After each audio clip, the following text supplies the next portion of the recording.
Yann Cuchera, bonjour. Bonjour. Alors, vous avez déposé mardi vos listes en préfecture.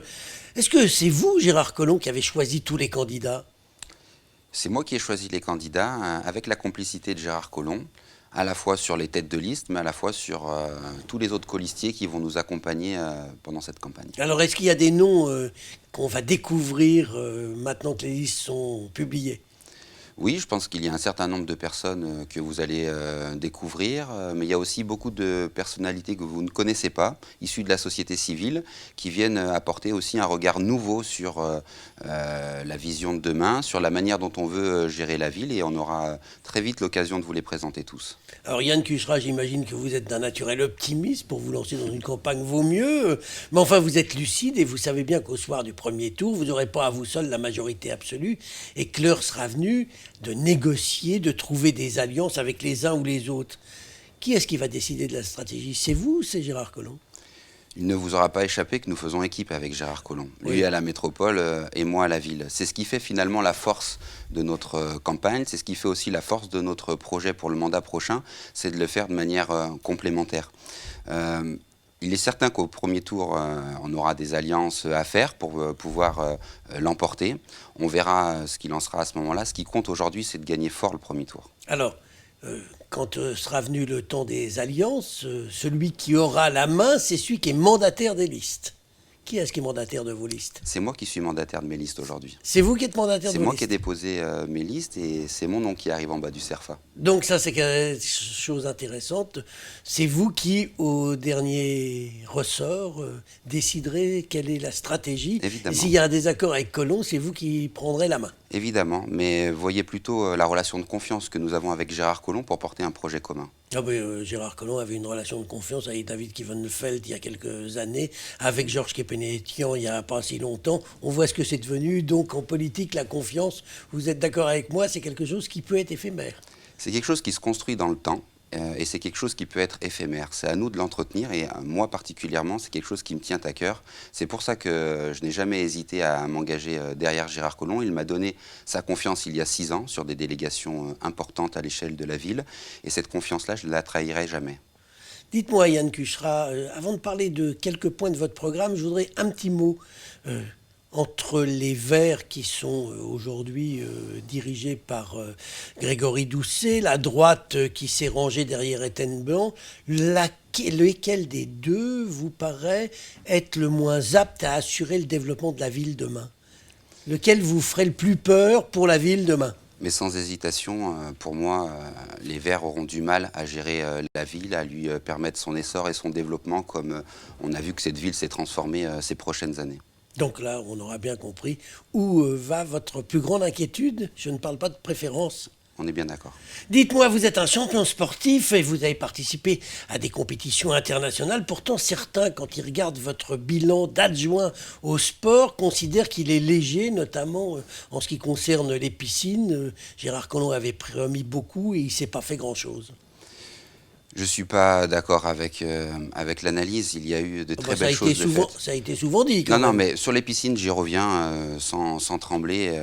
J'assumerai ma part, il n'y a pas de souci là-dessus. Mais sur le bilan général du mandat, en matière de politique sportive, je trouve qu'il y a eu de très belles choses de faites, vraiment de très belles choses, notamment l'accompagnement du tissu associatif avec ces milliers de bénévoles que nous avons accompagnés mieux en fin de mandat qu'au début de mandat, dans un contexte économique très contraint où il a fallu faire des choix. On a fait des choix judicieux pour continuer à accompagner ce tissu associatif qui est finalement la vie de nos quartiers, la vie et le cœur battant de notre ville.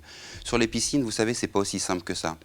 On n'a effectivement pas réussi à sortir pendant ce mandat la piscine que nous souhaitions, et notamment du côté de Gerland. Mais on a créé les conditions pour que ce soit le cas très rapidement, et on aura une belle piscine ouverte toute l'année, ce qui n'était pas le cas dans les toutes prochaines années. Maintenant, on doit aller encore plus loin. Mais si sortir une piscine de terre était aussi facile, on l'aurait fait. On s'est battu Enfin, faut pas la dessus. sortir, il faut mieux la creuser d'ailleurs, non? Ouais, vous jouez sur les mots. Vous avez bien compris que l'objectif, c'était d'avoir plus de surface d'eau, à la fois pour nos écoles, pour apprendre à nager dans nos écoles, mais aussi pour nos associations, mais aussi pour un sentiment de bien-être pour toutes les familles qui ont envie de profiter de ces éléments ludiques aujourd'hui. Donc on a quand même fait des choses. Je vous rappelle quand même que le centre nautique Tony Bertrand, anciennement Piscine du Rhône, est quand même un exemple en la matière, qui fait le succès et même le rayonnement de la ville à travers toute l'Europe. On vient la visiter, on vient l'utiliser du matin au soir, et je crois que ça c'est déjà un exemple très concret. Mais c'est pas suffisant, j'en conviens, c'est pour ça qu'on propose un plan piscine conséquent sur le prochain mandat. Donc un plan piscine, et quels sont les autres engagements que vous prenez en matière sportive? Parce que j'imagine quand même que c'est un sujet qui vous intéresse toujours.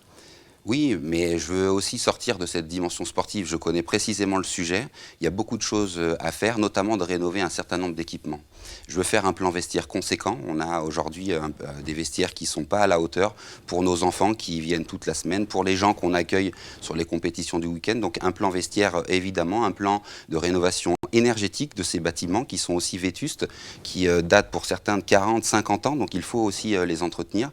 Et j'ai pour objectif de créer un certain nombre de complexes, dont un dans le 5e arrondissement, qui va mêler à la fois la culture et le sport, un complexe innovant et ambitieux, qui va mêler finalement ces deux activités pour, j'espère, le plus grand bien des Lyonnais. Alors Yann Cucherat, on vous voit régulièrement au match de foot de l'OL, mais il y a l'équipe aujourd'hui de la Duchère qui est en train de vouloir progresser, peut-être passer en division supérieure l'année prochaine. Est-ce que le maire que vous pourriez être aidera la Duchère à progresser, éventuellement à faire de la concurrence à l'Olympique Lyonnais?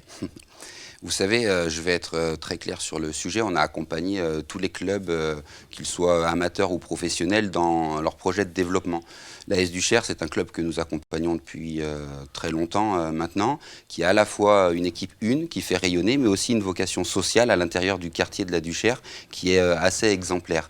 C'est ce projet-là que j'ai envie de soutenir, du côté de la Duchère et pas ailleurs, parce que pour moi, ça fait sens que ce club se développe sur son territoire.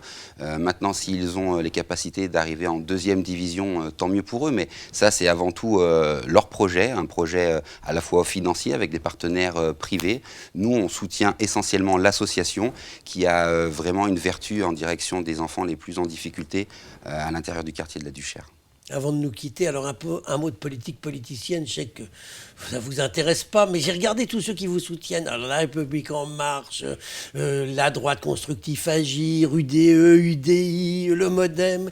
Et j'ai même vu qu'il y avait la gauche de la réalité. C'est quoi ce bidule? C'est un truc inventé par Colomb pour essayer de faire croire que vous avez des gens de gauche.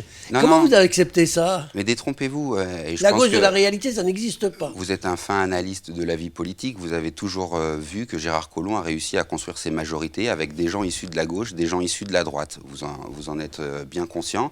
On avait dans notre équipe des gens qui sont originellement issus du Parti socialiste et qui ne se retrouvaient pas dans les étiquettes que vous avez signalées. Donc il fallait aussi montrer notre marqueur de gauche avec ces gens qui représentent une vraie aile gauche et qui accompagnent cette majorité depuis toujours. Donc on a inventé la gauche de la réalité qui ne vivra que le temps de cette campagne. À Lyon, on n'a rien inventé. On avance avec son temps et les gens qui ont envie de construire la ville de demain. Eh bien, on en restera là pour aujourd'hui. Yann Cucherat, je vous remercie.